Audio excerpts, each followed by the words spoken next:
Hoy vamos a compartir lo ofrecido, que es el último libro del Antiguo Testamento, Malaquías, pero lo compartiremos en 2 fines de semana.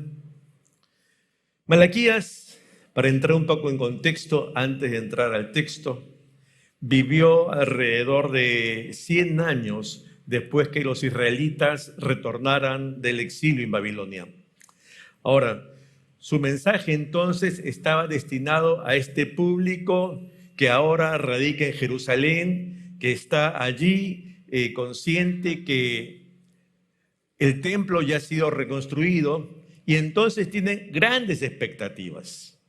No solamente aquella generación y sus antecedentes, sus antepasados inmediatos ya habían podido reconstruir el templo, sino que ellos también, una generación que viene del exilio, están pensando, tras lo vivido, reconstruir también sus vidas. Ellos anhelan esto.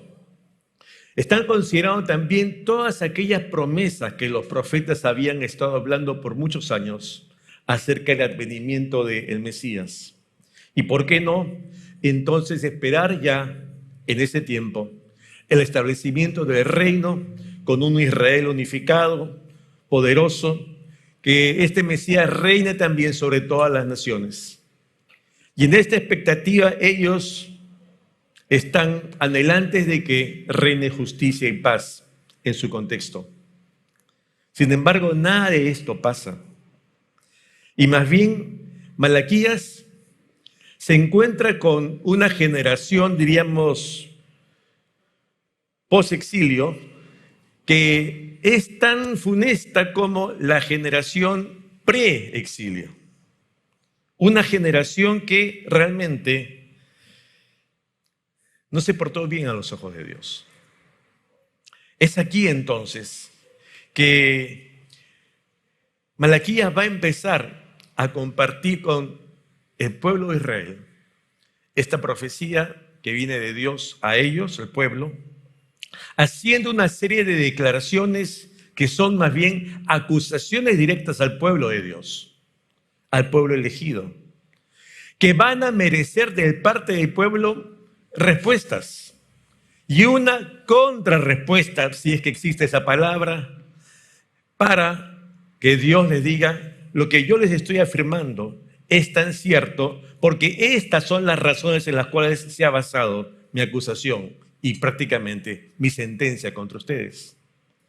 Y esos temas justamente los vamos a ver hoy, la mitad en esta noche, la mitad el próximo fin de semana. De allí que, siendo, digamos, una conversación de ida y vuelta, de allí que se tiene en cuenta el título de la serie que vimos durante todos los estudios de los libros de los profetas menores, cuando Dios responde. Y a eso obedece este título. Y hoy, cuando se abre Malaquías, no es distinta la situación. Dios respondiendo a una conducta que ve en su pueblo. Y entonces tiene algo que decirle. Y esa es la situación entonces allí. Malaquías inicia en el verso 1 diciendo lo siguiente: profecía de la palabra de Jehová contra Israel por medio de Malaquías. ¿Qué vemos en este pasaje? Vemos que hay un pronunciamiento de Dios, ¿no? Que está, en el original dice, lleva una connotación de dirección. Es cuando tú dices, voy a ir hacia allá, estás expresando una intencionalidad de tu parte, de una dirección a dónde quieres dirigirte. Y es aquí, en el original, que muestra lo mismo. Es Dios quien está yendo y dice, tengo algo que decirte a ti. Algunos más acuciosos dicen, tengo algo que decir contra ti. Y está hablando respecto de su pueblo, Israel. Y para ello va a utilizar un intermediario. ¿Quién es aquí? Por medio de Malaquías. Malaquías. Ahora, Malaquí, profeta, uno que está en el medio llevando. Tú tal vez has corrido esas carreras, antiguamente se llamaba carrera de posta, ¿verdad? Después se llama carrera de relevos y ahora no sé cómo se llama, pero, ¿verdad? Que uno decía, tienes un palito, después tienes una posta, luego, ¿qué cosa es? Tienes un testigo, ¿verdad? Pero más allá del nombre, era alguien que le entregaba a otro un encargo. Y esto es justamente lo que está haciendo Malaquías. De Dios recibiendo ese mensaje para trasladarlo ¿a quién? Al pueblo de Israel. Y esa es la figura aquí con que empieza justamente ese verso primero en Malaquías. Ahora, esta situación de que Dios está hablando, no directamente, sino también por medio de otros, no es inusual. Si abrimos el libro de Hebreos, la carta a los Hebreos, capítulo 1, verso 1, recordaremos lo que dice allí. Dios, habiendo hablado muchas veces y de muchas maneras, o sea, no hay una única forma, sino diversas maneras, en otro tiempo los padres, ¿por medio de quién? De los profetas. Era una de las maneras por las cuales Dios hablaba a su pueblo. Y en esta ocasión lo hace por medio de su profeta Malaquías.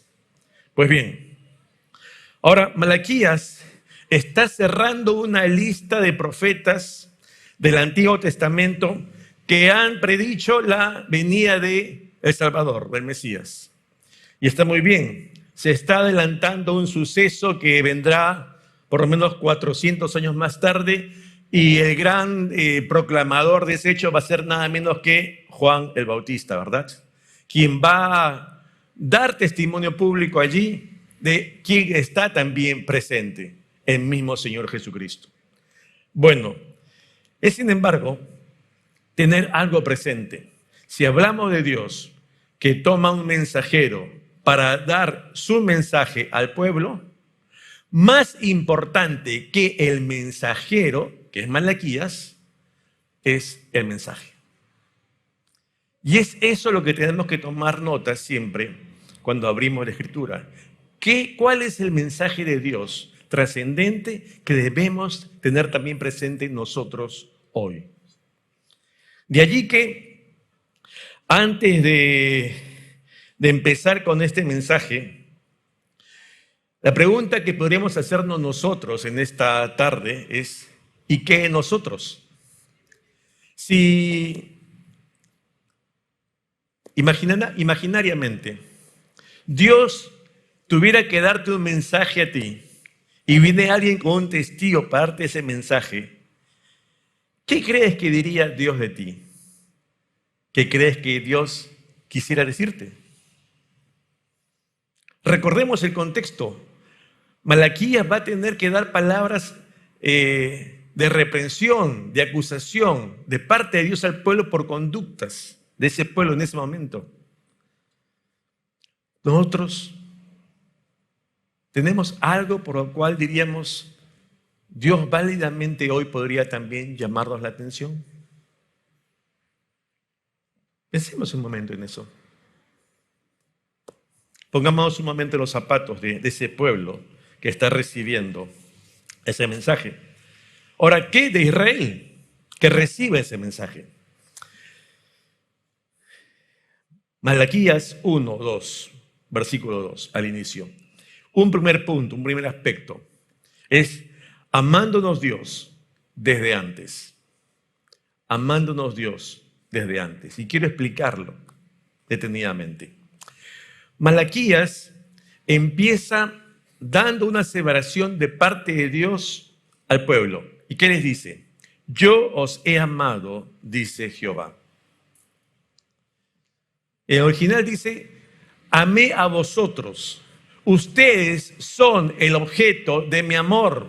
Ustedes son el propósito de mi afecto. Lo dice el Eterno. Eso es lo que dice allí. Ahora, ten en cuenta que empieza esta carta diciendo, yo os he amado, y no empieza con una llamada de atención. Que razones sobran, y vamos a ver en el resto de la carta o del libro. Pero empieza diferente. Empieza no como alguien que está molesto, como tú y yo que estamos molestos y vamos de frente, no. Dios dice, antes que todo, quiero que tengas algo presente. Yo te amo. Y esa es la forma en que empieza Dios. Sin embargo, este pueblo que está quisquilloso, ¿no? Diríamos arrebatado, que no aguanta nada, le responde a Dios y le dice, ¿en qué me has amado? ¿No? ¿En qué me has amado? Eso es lo que responde el pueblo. Capítulo 1, verso 2. Y dijiste, ¿en qué nos amaste? Porque la profecía da lugar pues a respuestas de parte de ese pueblo que es oyente. La profecía da lugar a argumentaciones. La profecía da lugar a que yo acepte lo que me está diciendo o sencillamente diga, no estoy de acuerdo con lo que me dices. Esa es tu opinión, ¿no? Como se estila hoy. Y este pueblo no está de acuerdo con lo que está diciendo Dios. ¿Me dices que me amas? ¿En qué me has amado? Esa es la respuesta del pueblo. Hoy diríamos una respuesta atrevida, pero esa fue la respuesta.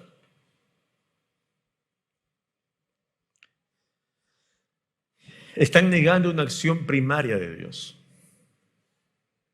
Es como que desconocen del todo que de una u otra manera, en ese momento o antes, Dios habría manifestado su amor para con ellos. Israel, ¿me has amado? ¿A mí? ¿Cuándo?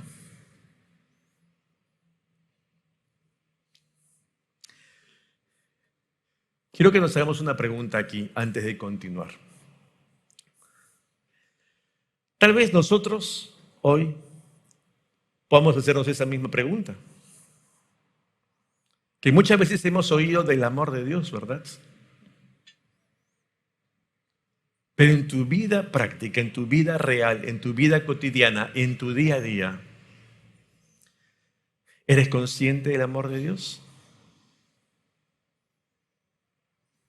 No estamos post-exilio, pues estamos post-pandemia, ¿no? Y tal vez has perdido a alguien de la familia. Tal vez has perdido el trabajo. Tal vez no consigues trabajo. Tal vez los recursos no alcanzan en casa. Tal vez te has separado o tienes un pleito en el hogar. Tal vez X, Y, Z situaciones. Pero te dicen, Dios te ama. ¿Tú no podrías decir, ¿en qué me ama? Pregúntate. ¿Tú te harías esta pregunta? En todas estas circunstancias de estos últimos años hasta hoy, ¿de qué manera estás viendo el amor de Dios? Frente a esta respuesta del pueblo, Dios les dice, Malaquías 1, versos 2 y 3, ¿no era Esaú tu hermano de Jacob? Dice Jehová, y amé a Jacob y a Esaú aborrecí. ¿No son hermanos Esaú y Jacob? Sin embargo, eligió a uno, a Jacob, ¿verdad? Que le cambian el nombre y es Israel. Y sin embargo, respecto a Esaú, si sigues leyendo el texto, no podemos leer todos los capítulos aquí por razón de tiempo. Dice, todos aquellos montes, los collados, los valles donde desarrollaba su labor, su gestión Esaú, van a quedar absolutamente abandonados. La razón, yo he quitado mi protección. ¿Por qué? Porque estoy ahora velando ¿a quién? A Israel. No Esaú. Aún diríamos tal vez lo que tú has heredado como un patrimonio va a quedar para los chacales del desierto. Por más intentos que pueda hacer Esaú para poder reconstruir todo aquello que tiene delante, ¿no? Todo aquello que está ahora arruinado, quiere levantarlo, como si fuera un albañil, quiere poner nuevos cimientos para edificar. ¿Qué dice el Señor? He aquí, dice el Eterno, yo mismo desmoronaré lo que intenten. Siendo finalmente conocidos esta tierra, la de Esaú, dice, pueblo contra el cual Dios está encolerizado, está indignado. Y ahí utilizan la palabra por siempre. Qué dura esta actitud de Dios solamente en forma comparativa para que date cuenta, Israel, cómo actué así con Esaú, pero no contigo. No contigo.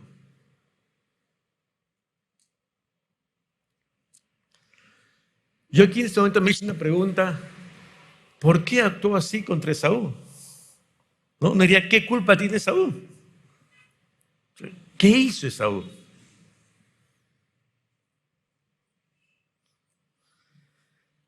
Voy a leer unos pasajes rápidamente, solo una sección muy corta, por razón también de tiempo, pero que nos da una idea fina de qué aconteció con Esaú. Es muy conocido. Acompáñame, por favor. Génesis 25. Están los dos hermanos, ¿verdad? Esaú y Jacob. Dice, ¿para qué pues me servirá la primogenitura? ¿No? Y dice plato de guiso rojo, ¿no? Lo vendió. ¿Qué pasó? ¿Qué hice al final? Así menospreció Esaú la primogenitura. Génesis 26. Tomó por mujer a Judith, hija de X, que era eteo. No era israelita, era eteo. Y a Basemat, hija de Y, que también era eteo. Toma dos mujeres y que no eran israelitas, eran de otros pueblos. Y si tú sigues leyendo allí, dice que fueron una turbación total para los papás de Esaú y Jacob. Génesis 27. Y aborreció Esaú a Jacob por la bendición con que su padre le había bendecido. Y dijo, al final, pasaré los días de luto y yo mataré a mi hermano Jacob. Esa es la conducta que se va gestando en Esaú. Por último, Génesis 28. Y se fue Esaú a Ismael y tomó para sí por mujer a Mahalat, hija de Ismael. ¿Quién es Ismael? El hermano de Isaac. O sea, tomó a su prima hermana, ¿no? Por mujer, además de sus otras mujeres. Pero recuerda, la mamá de Ismael, ¿de dónde era? Egipcia, Agar.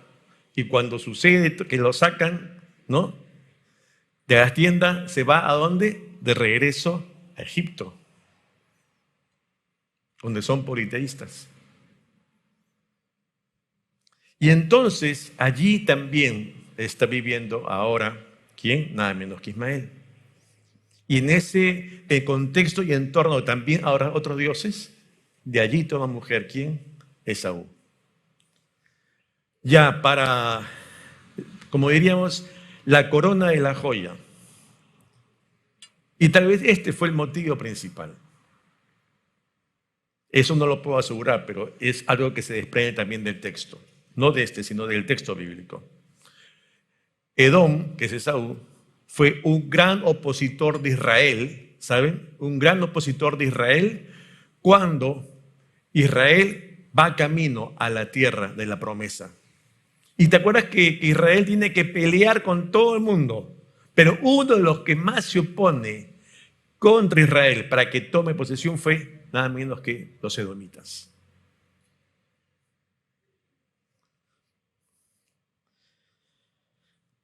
La prueba del amor de Dios por Israel los lleva a que, date cuenta, que se remonta hasta los orígenes en su familia. Date cuenta. Pero, ¿cuál es la actitud allí de Israel? Ahora de Israel. ¿Te das cuenta? Pero Israel no lo reconoce. Israel no reconoce esto. No reconoce esta actitud de amor de Dios sobre ellos. Israel no muestra actitud, no muestra reconocimiento. Israel no se da cuenta de ese amor incondicional para con ellos. Y es más aún, en su propia condición actual, cuando le escribe la carta, tampoco muestra ningún signo de arrepentimiento.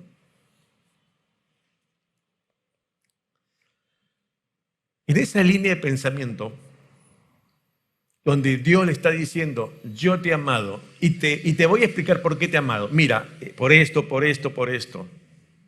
Quisiera que nos preguntemos nosotros, ¿nos es necesario nosotros que Dios nos recuerde que nos ama, recordándonos tantos sucesos de su cuidado en nuestra vida?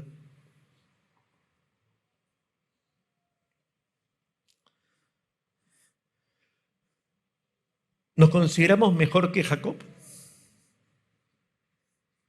¿O no? ¿Cómo nos evaluamos?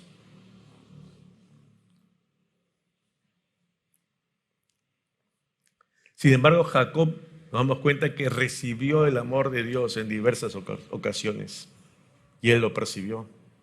La pregunta es, nosotros, ¿de qué manera vemos tangible en nuestras vidas ese amor? ¿Nos hemos olvidado de dónde nos rescató?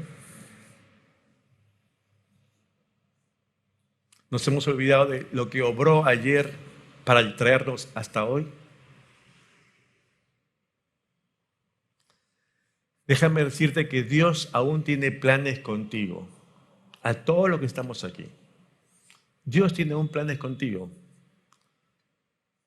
para obrar en ti y a través tuyo. ¿Y sabes por qué? Porque si ya los hubiera cumplido, ya estarías con Él. Y si sigues aquí todavía, en este mundo, es que Dios quiere trabajar aún en tu vida y a través de tu vida para su gloria. No nos quedemos muchas veces lamentando el pasado o sucesos que han cargado de dolor nuestra alma. Pasemos la página y veamos con expectación qué quiere Dios aún de nosotros en adelante. Por eso hay un segundo aspecto que entender en este libro, que es honrando a Dios en la adoración. Honrando a Dios en la adoración. Y quiero explicar por qué le puse este subtítulo o este punto.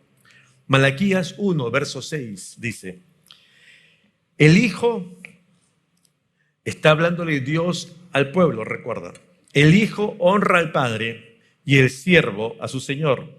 Si pues soy yo Padre, ¿dónde está mi honra? Y si soy Señor, ¿dónde está mi temor? Dice Jehová de los ejércitos. A vosotros, oh sacerdotes, que menospreciáis mi nombre. Si por la condición de que hay un hijo, el padre merece la honra de ese hijo, si por la condición que hay un siervo, el Señor merece la honra de ese siervo, entonces aquí Dios pregunta, pues si tú eres el hijo, Israel, y yo soy el padre, si tú eres el siervo y yo soy el Señor, entonces, ¿dónde está mi honra? ¿Dónde está mi honor? ¿Dónde está mi respeto? ¿Dónde? Y ese es el reclamo que le hace Dios a Israel. ¿Dónde está? Porque entonces, ¿acaso la honra no debiera reflejarse en una vida de adoración genuina, integral, que ama a Dios y que se manifiesta, entre otros aspectos, cuando venimos al templo a adorarle?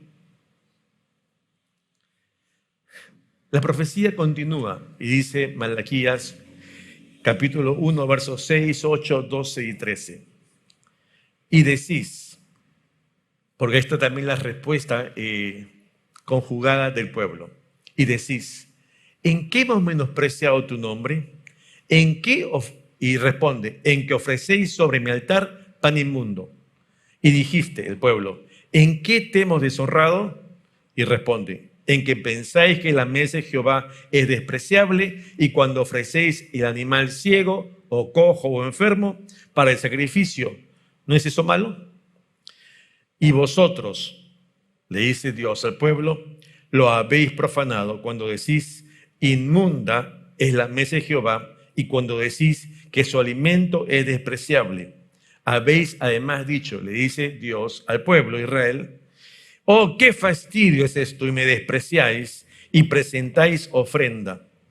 ¿Aceptaré yo eso de vuestra mano, la ofrenda? Dice el Señor. Recordemos, estamos hablando de una ofrenda, un acto de adoración. Estamos hablando del templo, aquel templo que reconstruyeron. Voy al templo a entregar mi ofrenda. Un ratito. Veamos bien la situación, porque creo que tú tienes, le dice Dios al pueblo, una lectura distinta de la que yo tengo sobre lo que debe ser realmente una adoración. Porque no se trata solamente de venir, dejo y me voy y ya está. Así no es.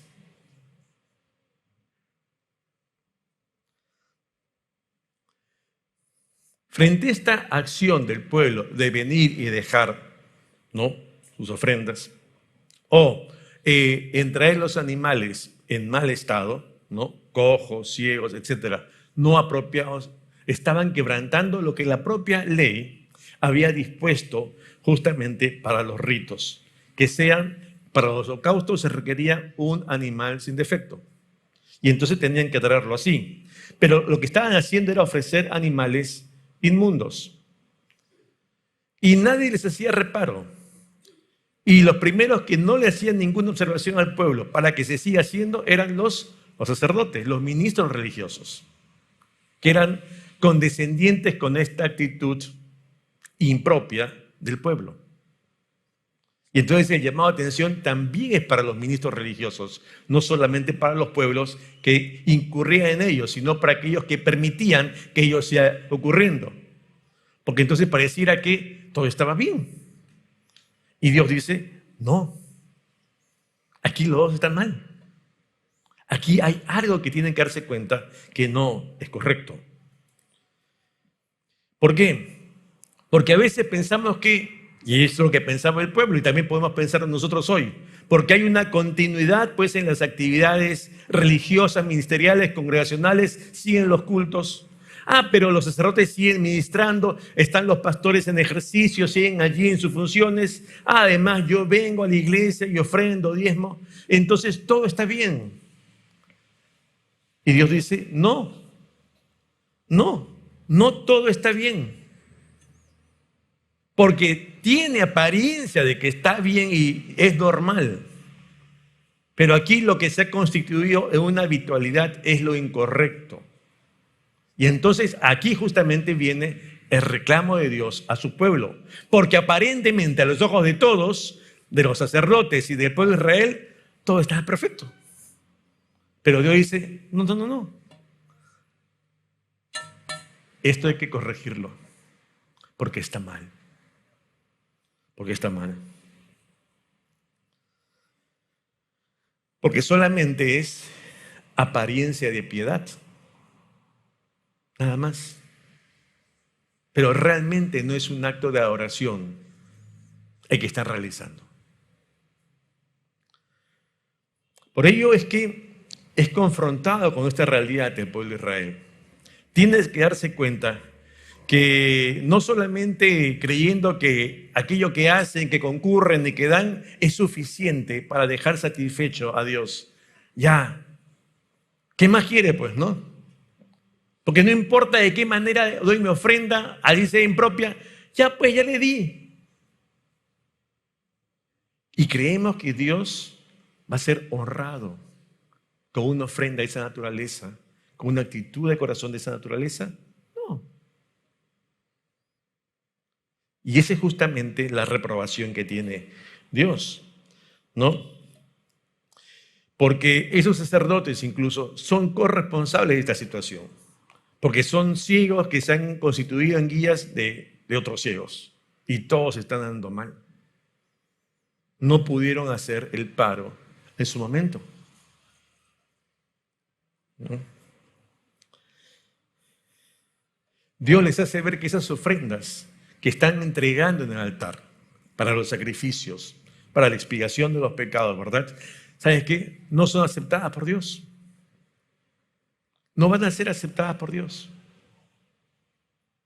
Porque no se trata solamente de traer, sino que hay que hacerlo adecuadamente, con el corazón correcto, con la actitud que corresponde a lo que es una verdadera oración. Y es por eso que si paramos quebrantando las leyes que Dios mismo puso para llevar adelante estos ritos ceremoniales, ¿cómo quiero después que Dios se complazca en que mi ofrenda sea agradable a sus ojos? Si yo, para ofrecerlo, quebranto todo lo que Él dijo, cómo había que hacerlo. Y eso es lo que estaba pasando. Eso es lo que estaba pasando. Ahora, frente a lo que siempre fue un descargo humano, me dices algo, yo no he sido, a mí no me dijeron, no sabía que tenía que hacerlo, ¿no? Porque para excusas el humano es maravilloso, es un genio, ¿no? Se inventa algún motivo para excusarse de su responsabilidad. Y entonces, ¿qué dice Dios finalmente? Le dice, mira, ustedes han profanado el templo. Han amancillado, han degradado este lugar que es santo, porque esas ofrendas que están trayéndolos no están bien. No son entregadas como debieron ser entregadas. Pero no solamente es el templo quien ha sido profanado, sino que respecto de mí, dice Dios al pueblo, le dice, también a mí me han despreciado. Me han despreciado y me llenan de dolor y de aflicción, porque traen ofrendas vergonzosas ante mí. Y esa es la respuesta que tiene Dios. Y entonces nos damos cuenta que no se trata solamente de ir al servicio, de cumplir, ya di, porque no es eso. Porque Dios no se está complaciendo en eso, en la forma, sino ve nuestro corazón.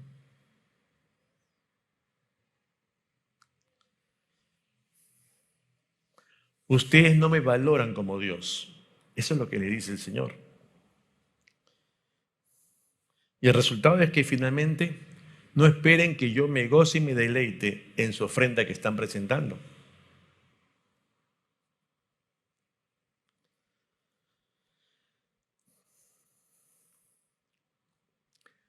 Ahora pensemos un momento en nosotros. Cuando venimos a un servicio como el de esta noche, ¿con qué actitud venimos? Si pienso en ofrendar, en diezmar, en dar al Señor, ¿con qué actitud doy?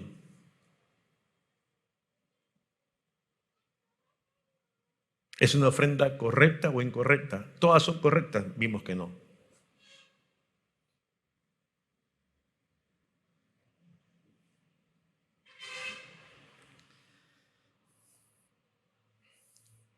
Malaquías capítulo 2, verso 8 dice, mas vosotros os habéis apartado del camino, habéis hecho tropezar a muchos en la ley. Está hablando a los sacerdotes. Habéis corrompido el pacto de Leví, dice Jehová de los ejércitos. ¿Por qué? Porque si ellos hubieran hecho el alto, no hubiera seguido todo esto. Pero todo continuó. Entonces también se dirige a los ministros religiosos y les llama la atención, porque son los primeros responsables de esta debacle espiritual en todo el pueblo. Hay responsables, ¿verdad? Y es por eso que hace la remembranza del pacto de Leví, pensando no solo en el pacto, sino también en Leví, un nombre particularmente especial, caracterizado allí en las Escrituras, ¿no? Como un hombre de piedad, de conducta intachable, fiel al Señor, y que era, digamos, el perfil que todos los demás ministros también debían tener, pero de ese perfil se habían separado, se habían apartado los que estaban ministrando. Y entonces pasó todo lo que hemos oído, y está en Malaquías.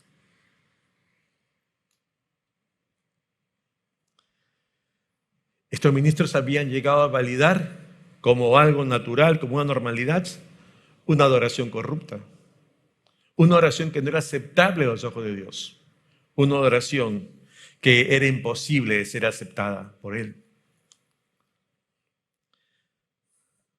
Y entonces pensemos un momento, veamos lo que está pasando con este pueblo de Dios, Israel, en este contexto de que están en todos los temas litúrgicos, en los temas de adoración, que se acercan al templo, le dan a Dios, ¿no? Es como decirle, para esto, ¿restauraron el templo? ¿Para después venir a adorar así? Mejor no lo hubieran restaurado, ¿verdad? ¿Para qué restauraron tanto? ¿Tan preocupados por restaurar el templo para al final venir a adorar así? Y yo no pude dejar de pensar un momento al hacerme estas preguntas. Nosotros estamos en la reconstrucción, ¿verdad? Esperando que tengamos Dios mediante la primera semana de enero también el edificio, todo para volver a la presencialidad. Qué hermoso sería que eso sea una realidad pronto. Y de pronto yo, y me pregunto como ellos, ¿y para qué? Y me pregunto como pastor, ¿nos asemejaremos en algo a este Israel de Malaquías? ¿O no? ¿Por qué nos afanamos entonces en hacer tanto para vivir como estos hombres? ¿O no? Y si hay algo que arreglar, es el tiempo entonces. Es el tiempo.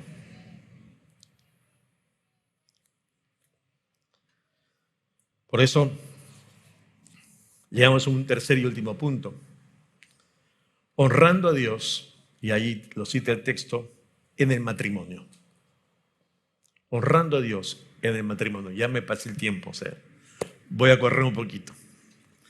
Malaquías 2, verso 10, dice lo siguiente. ¿Por qué, pues, nos portamos deslealmente el uno contra el otro, profanando el pacto de nuestros padres?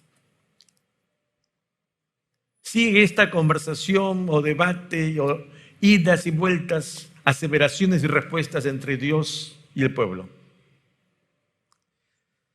Ahora, en esta sección ya de la profecía, lo que Dios le está diciendo al pueblo es, ustedes son los traidores. ¿Por qué? Porque han traicionado justamente el pacto de sus antepasados, el pacto de fidelidad y honra a mí, pero también están deshonrando el pacto con sus esposas por sus matrimonios, porque se están todos divorciando. Y lo vamos a explicar ahora.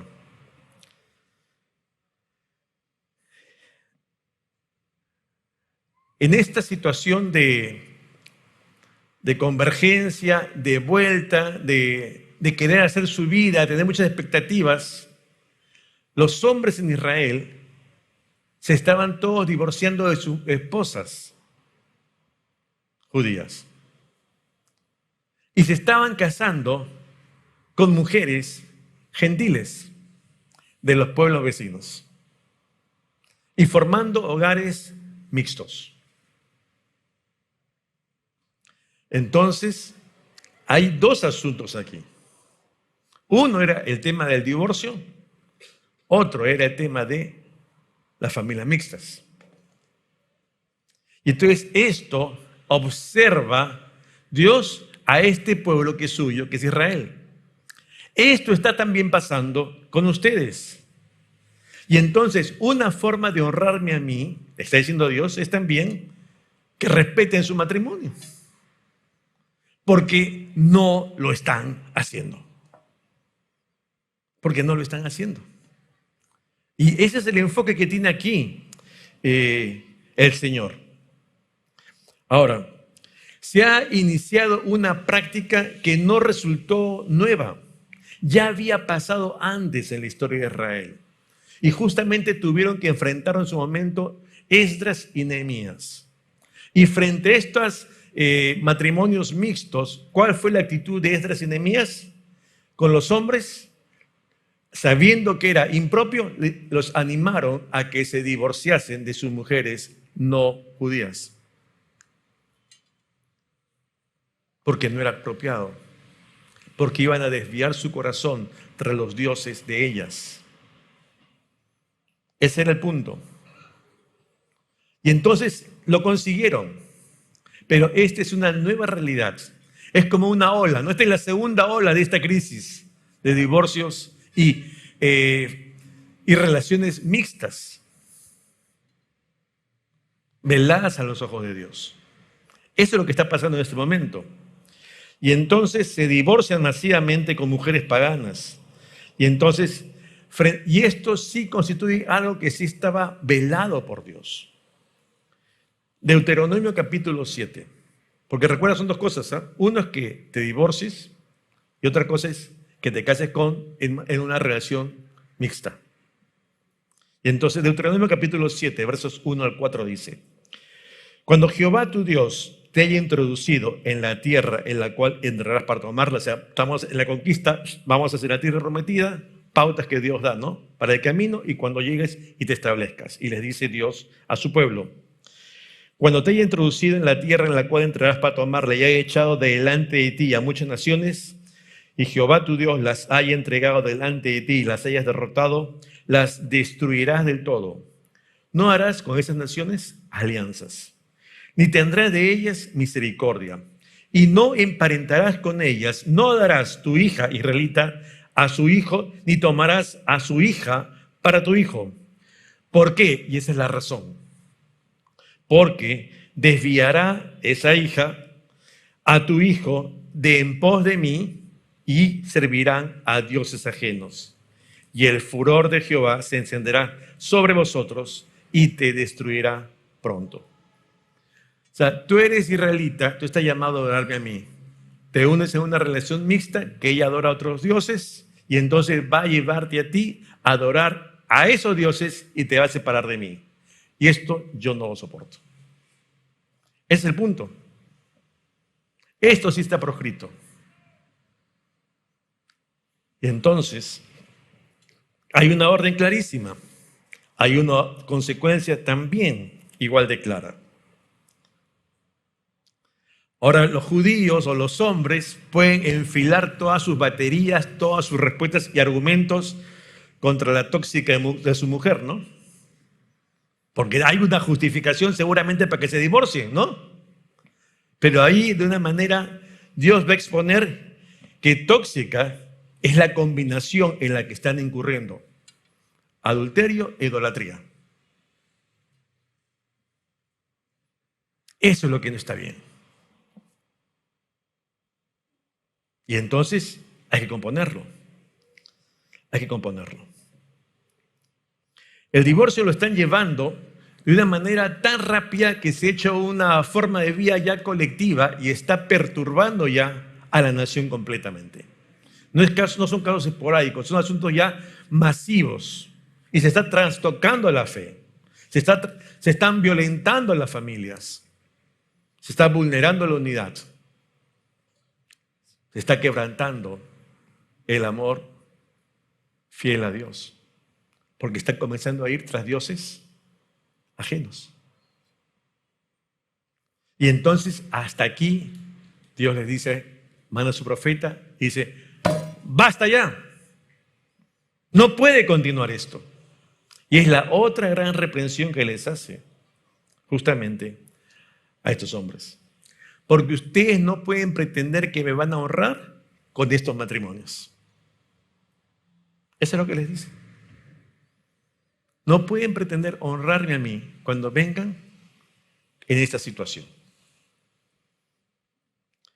Mateo 19 dice Jesús, consultado sobre el tema del divorcio, todos lo sabemos: ¿por qué pues mandó Moisés dar carta de divorcio y repudiarla? Él le dijo: por la dureza de vuestro corazón, Moisés os permitió repudiar a vuestras mujeres, mas al principio no fue así. Yo os digo que cualquiera que repudie a su mujer salvo por causa de fornicación y se casa con otra, adultera, y el que se casa con la repudiada, adultera. La causalidad extraordinaria para hacerse viable, digamos, esta salida ya no se incurrió en un derecho, sino en un abuso de derecho, ¿no? Ya todos siguen por aquí. Y entonces fue un problema. ¿Por qué? porque ellos consideraban lo siguiente, fíjate, Deuteronomio 24:1. Cuando alguno tomare mujer y se casare con ella, si no le agradare por haber hallado en ella alguna cosa indecente, le escribirá carta de divorcio y se le entregará en su mano y la despedirá de su casa. Y entonces todo era válido prácticamente para decirle chao. Y así hicieron abuso de esto. Y entonces realmente fue un caos en ese momento de la situación. Y Dios interviene. Y Dios responde, como dice la serie. Porque nosotros pensamos que no oímos, ¿no? Una voz allí audible. ¿Pero acaso Dios no sabe? Y llega un momento en que Dios responde. Es interesante que entonces, voy a resumir, vienen las mujeres, ¿no? Que han sido repudiadas, que les dan su carta de divorcio y se han quedado solas. Y vienen a llorar al templo. Y dice Dios, yo estoy viendo cómo vienen las mujeres aquí a llorar por esa situación tan crítica, pero de pronto vienen los hombres a presentar su ofrenda al altar también en el templo. Y entonces Dios dice, después de ver a llorar a todas estas mujeres en el altar, en el templo, vienen los hombres que han hecho que esto acontezca y quieren que yo acepte su ofrenda. ¿Creen que la ofrenda de ellos va a ser agradable a mis ojos? No. Porque estos hombres dicen, ¿y por qué no se agrada a Dios de mi ofrenda? Y entonces le dice, ¿no te das cuenta de lo que has hecho? Y es que el hombre muchas veces no se da cuenta. Pero no porque no sea inteligente, sino porque no quiere darse cuenta. Porque quiere seguir allí. Debo terminar. Hay una acusación aquí al pueblo de infidelidad. Infidelidad a él, a Dios. Porque sencillamente al irse con otras mujeres y adorar a otros dioses, han dejado de adorarle a él. Y entonces están siendo infieles a Dios. Pero al quebrantar sus pactos realizados un día delante de Dios en un matrimonio, están siendo infieles y están quebrantando sus pactos frente a su mujer. Están también siendo infieles allí. Y entonces, esto es algo que Dios le dice, esto no puede continuar así. No puede continuar así. Por eso es cuando ustedes vienen con su ofrenda, aquí al templo, esa ofrenda es inaceptable. Es inaceptable. Entonces no se trata solamente de venir a los servicios, diríamos aquí en ese contexto, participar activamente, dar mi ofrenda, porque Dios está mirando todo lo que acontece en nuestras vidas y alrededor. Y entonces no se trata solamente de dar, porque Dios ve todo el contexto en el cual nosotros aún ofrendamos. Termino con esto. Cierra esta primera parte de Malaquías diciéndole, guardaos en vuestro espíritu para que no sean desleales. Esta parte sí me impactó mucho. Es pon un cerco alrededor de tu vida. Cuida tu vida para que no cedas, para que no violentes aquellos principios, para que no tuerzas aquello que tú sabes en lo que debes permanecer y seguir siendo fiel a Dios y a tu esposo o a tu esposa. Eso es lo que le está diciendo. Y por eso nos dice, cuídate de ti mismo incluso. Cuídate de tus pasiones. Cuídate de tus pensamientos, de tus deseos. Así que no son ya más dos, sino una sola carne. Por tanto, lo que Dios juntó, no lo separe el hombre. Eso está en el corazón de Dios. Lo demás, diferencia de caracteres, impaciencia, situaciones X, Y, Z, todo se puede tratar. Pero hay algo que Dios nos llama, a honrarle a Él, a honrarle a Él. En los diversos aspectos de la vida. Y por eso venimos a la iglesia y participamos de un servicio y de las actividades. Honrémoslo debidamente cuando participamos, ¿no? Aún en los ministerios, en los cultos, al dar nuestras ofrendas. Cuando estamos en familia, honremos a Dios, honrando también nuestros matrimonios, nuestras familias. Que el Señor nos ayude y nos bendiga en esto. Vamos a orar. Padre, bueno, te damos gracias en esta hora por tu palabra, que desnuda el alma humana, Señor, y revela cómo somos. Muchas veces egoístas, avasallados por nuestras propias pasiones. Por eso rogamos el auxilio de tu Espíritu Santo para no ceder, no caer. Para que nuestra honra a ti, Señor, sea verdadera. Porque anhelamos, Señor, adorarte en espíritu y en verdad.